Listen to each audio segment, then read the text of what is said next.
東京都、大田区、蒲田駅。今日の旅は、ここから。ちょっと遠くへ、お散歩に。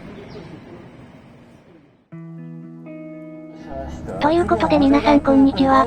お久しぶりですね。最後に投稿してから、半年ぶりの動画投稿。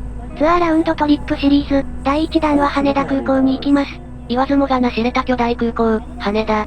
1931年の開港以来、様々な飛行機が飛び交ってきました。そんな羽田空港、去年の末に1機の飛行機が飛来しました。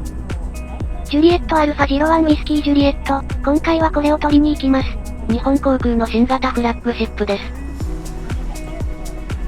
駐機場981番のあたりに来ました。今日はまだ、何もいないようです。後で遊びに来ます。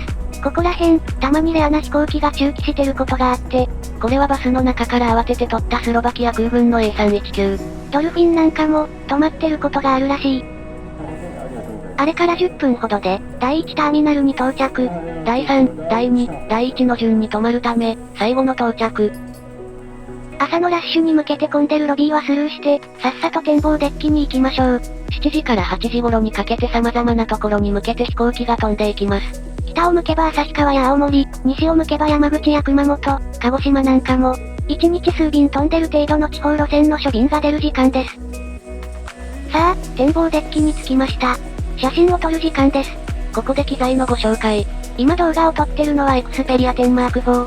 この前、アローズ牛をうっかりしてしまったので、ちゃんと保護ガラスを貼ろうね。貼ってたんですけど貫通して保護ガラスは無事でした。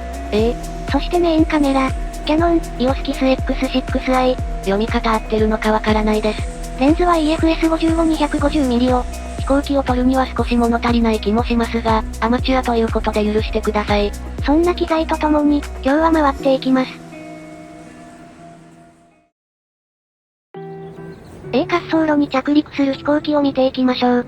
今日は一日中北風運用。A、C 滑走路に着陸、C、D 滑走路から離陸していく運用です。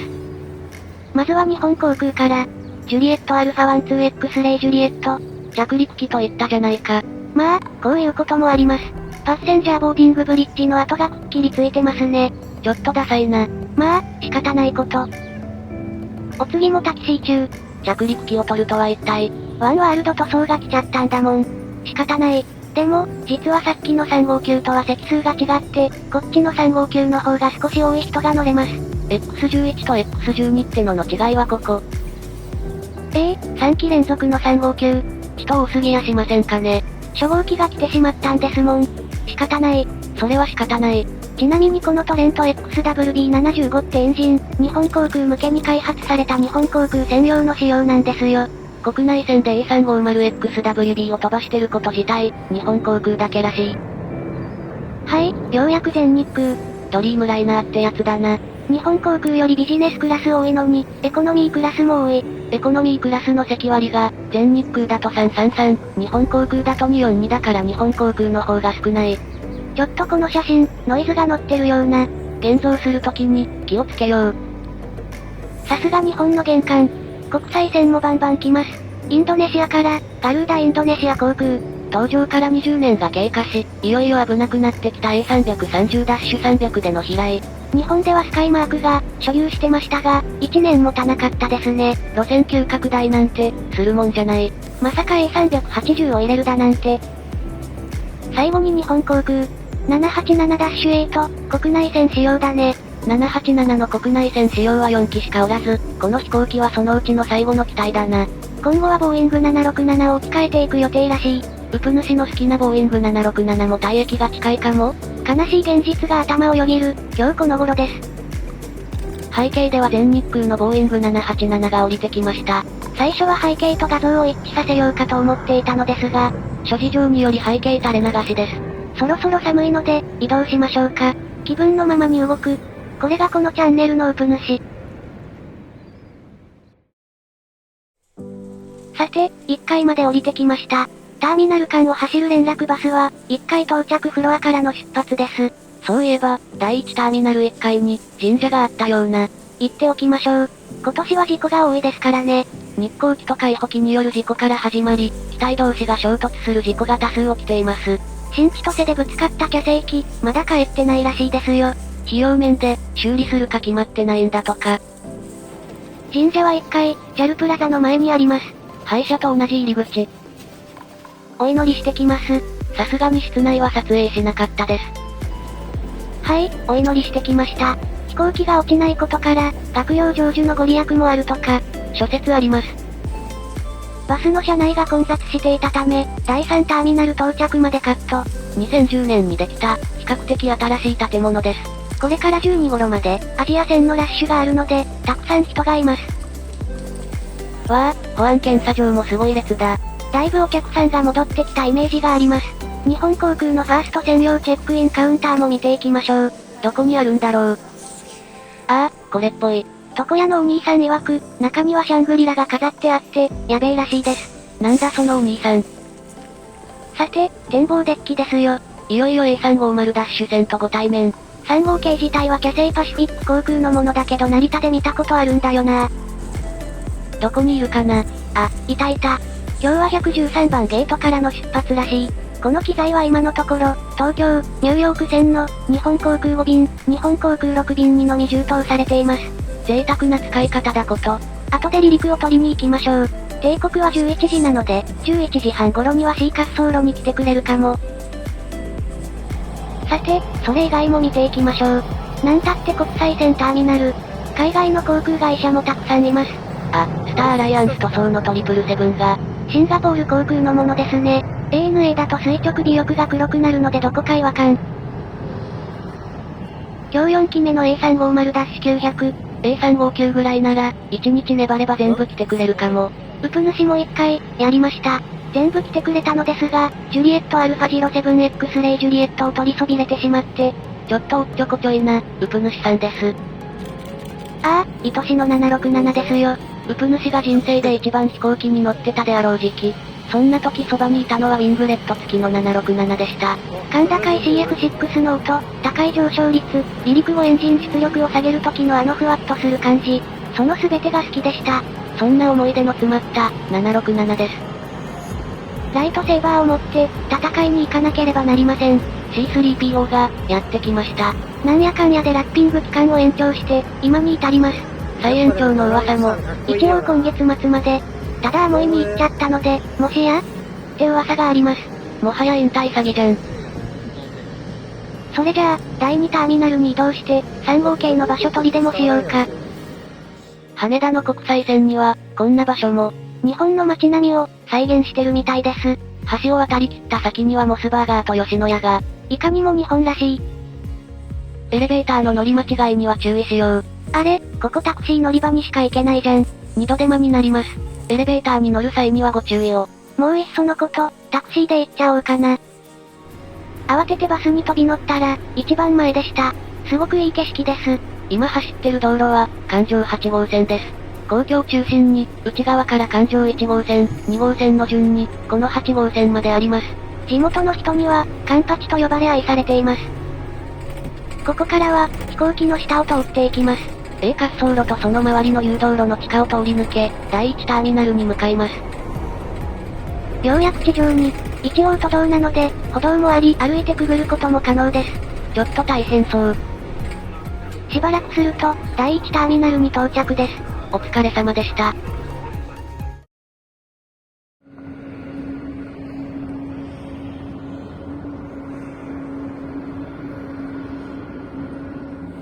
なんか、C3PO の前が空いてました。ラッキー。ここであと、1時間ほど、待機しましょうか。それまでにも、たくさんの飛行機が来てくれました。いろいろ見ていきましょう。たまには全日空から、ウプ主は JAL 派なので、どうしても日本航空の方が多くなります。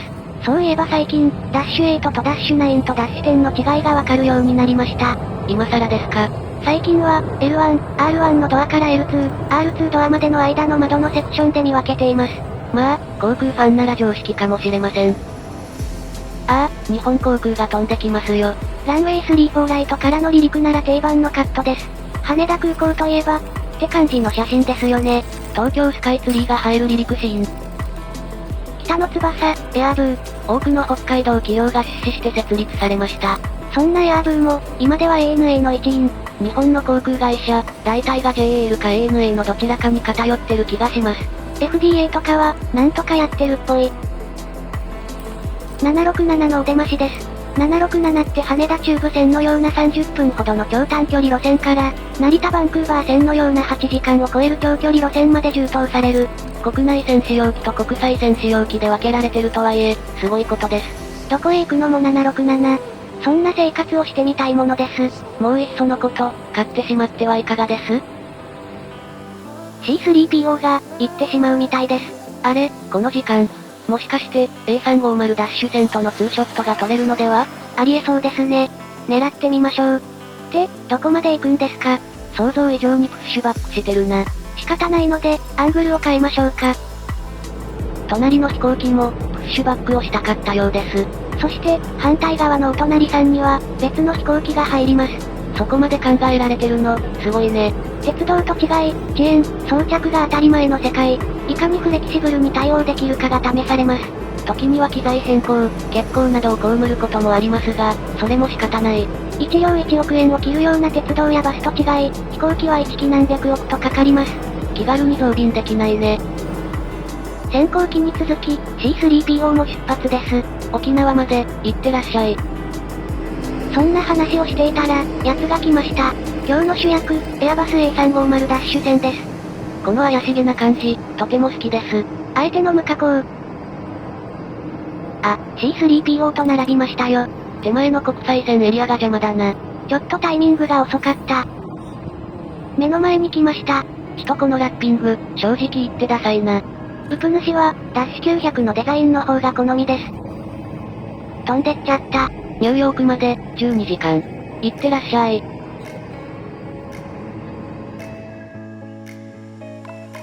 せっかく第2ターミナルに来たんだからと、やってきたのは2020年にオープンした国際線エリア。開業して間もなく、新型コロナウイルス感染症が流行。たった10日で、閉鎖されました。そのため、開業4年目とは思えない綺麗さ。すごく明るいのもあってか、とても綺麗に感じます。この大きな窓からも、飛行機を見ることができます。もはや展望デッキいらないのでは？そうかもしれない。ちょうど、全日空の777がやってきました。誘導路の直線上です。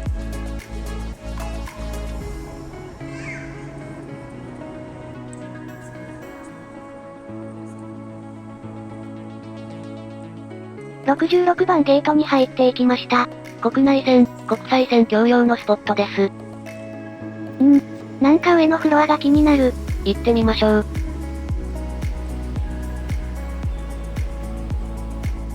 変な照明がありました。ひらひらとした、独特なデザインセンス。別に、ディスるつもりはありませんが、鬱陶しいですね。あとはラウンジと、開放的なツタや書店があるぐらいでした。別に、買いたい本があるわけでもないので。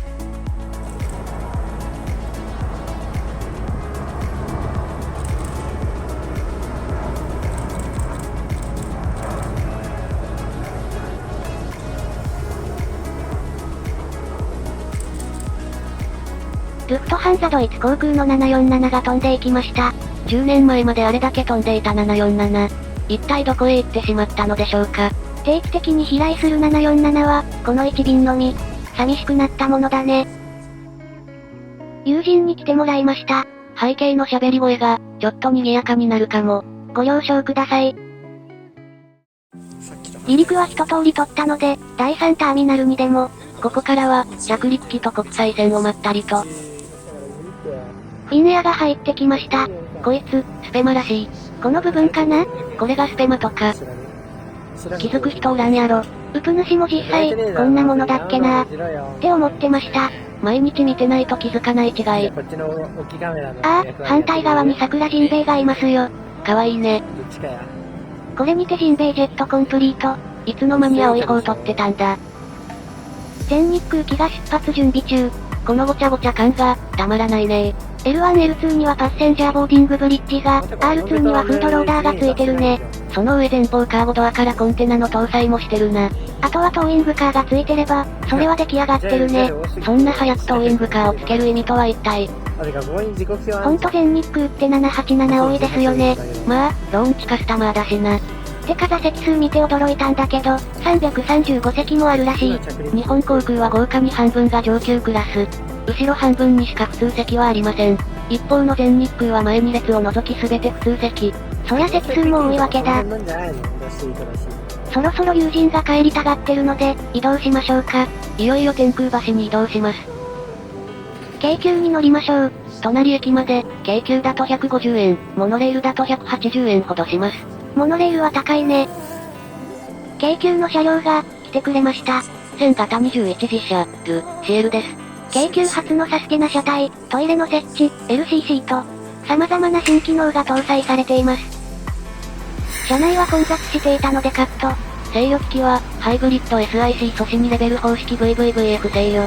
主電動機は出力 190kW の TDK6164A となっています。後ろは、銀線がくっついてました。それじゃあ、上に上がろうか。何かいるといいですね。何かいそうです。あれは日本航空の787-8。時刻表で、SS8 と表示される機体です。足をアップで、西日が刺さる今、何をとってもかっこよく映ります。あの奥にいるのは JA02 ウィスキージュリエットかな？そうみたい。この時はまだ、確実運行だった A350 ニューヨーク便。もうすぐ、ダラス便にも充当されようとしています。時の流れは早い。目の前の道はカンパチ。ひっきりなしに車が通ります。わあ、ヨドバシの車だ。いつもお世話になってます。リムジンバスも来たよ。遠いとこだと石神井公園や和光市からなんかも、来てるみたい。わあ、すごく遠い。今日は見慣れたロゴの車が、機内食の食材でも、運んでるのかしら？ちょっと、移動しましょうか。天空の湯、羽田イノベーションセンター内にある足湯施設です。ハンカチもあるし入れることには入れるな。人が多くて、叶うことはありませんでした。残念。でも、見晴らしを活かして、いっぱい写真が撮れました。もはや、アメリカじゃん。アメリカ行きのラッシュが、17時から18時頃にあるからでしょうか？この時間に出発すると、西海岸には現地時間の午前中に到着します。機内泊からの、着いた瞬間遊べる。ちょうどいい時間です。あら、エアカナダの新塗装が。エアカナダの新塗装、白いボディに黒い垂直尾翼、コックピット窓周りの黒もかっこいい。旧塗装もカナダらしく好きですが、新塗装もかっこよくて好きです。いやー、何度見てもかっこいい。ちょっと手前に目をやると、西日に照らされた、いい感じの看板がありました。青看板、こうやって見るとごちゃごちゃしてるな。片側3車線、日本の道としては大きい方なのでは？はい、第3ターミナルに帰ってきました。歩いて30分、京急という誘惑に負けてしまいました。150円で30分が10分になる。そりゃ勝てない。第3ターミナルで待ち構えていた JA07X レイジュリエットが C 滑走路に行ってしまったようです。急いで追いかけなくては。JA07X レイジュリエット、捕獲いたしました。これにて日本航空 A350XWB、コンプリートです。さて、親を待たせてしまっています。今日はアカシアにて、ディナーの予定です。美味しいロールキャベツを、堪能してきます。さて、次回はどこへ、行こうかな。行きたいところは、たくさんあります。夢が広がりますね。